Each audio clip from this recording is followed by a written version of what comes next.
Good morning বন্ধুরা। তো তোমরা সবাই কেমন আছো? আশা করি সবাই ভালো আছো, আমিও খুব ভালো আছি। তো তোমাদের জন্য আবার রান্নার একটা ব্লগ নিয়ে চলে এলাম। দেখো এখানে আমি পাতাকপি রেখে কেটে রেঁধে নিয়ে রাঁধছিলাম। তো ধুয়ে টুয়ে মজানোর জন্য বসিয়ে দিয়েছিলাম। একটু ভাপ দিয়ে জলটা ফেলে দেবো, নাহলে একটু একটু গন্ধ করে ঘাসা ঘাসা, যে মেডিসিন দেয় মেডিসিনের গন্ধ করে। তো এখানে দেখো পাতাকপিগুলো বসিয়ে দিলাম। তারপরে দেখো কি সুন্দর মজে গেছে, কপিগুলো মজে একটুখানি হয়ে গেছে।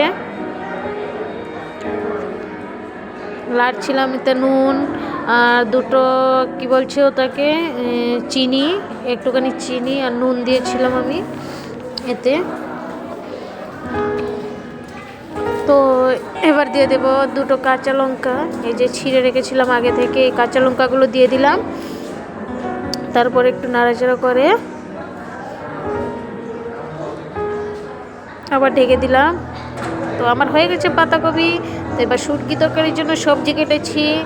দেখো এখানে শুটকি তরকারির জন্য তেল বসিয়ে দিলাম কড়াইতে, তেলটা গরম হয়ে গেছে। তারপরে দিয়ে দিলাম পেঁয়াজ কুচিটা একটু লাল হওয়ার অপেক্ষা, একটু লাল হয়ে গেলে তারপরে দিয়ে দেবো সবজি।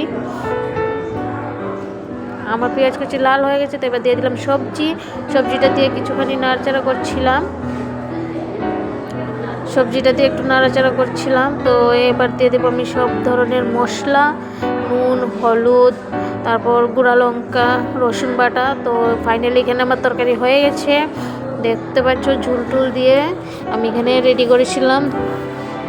ঝুল দিয়ে দেখো তরকারির কালারটা কি সুন্দর হয়েছে। আমরা একটুখানি তরকারি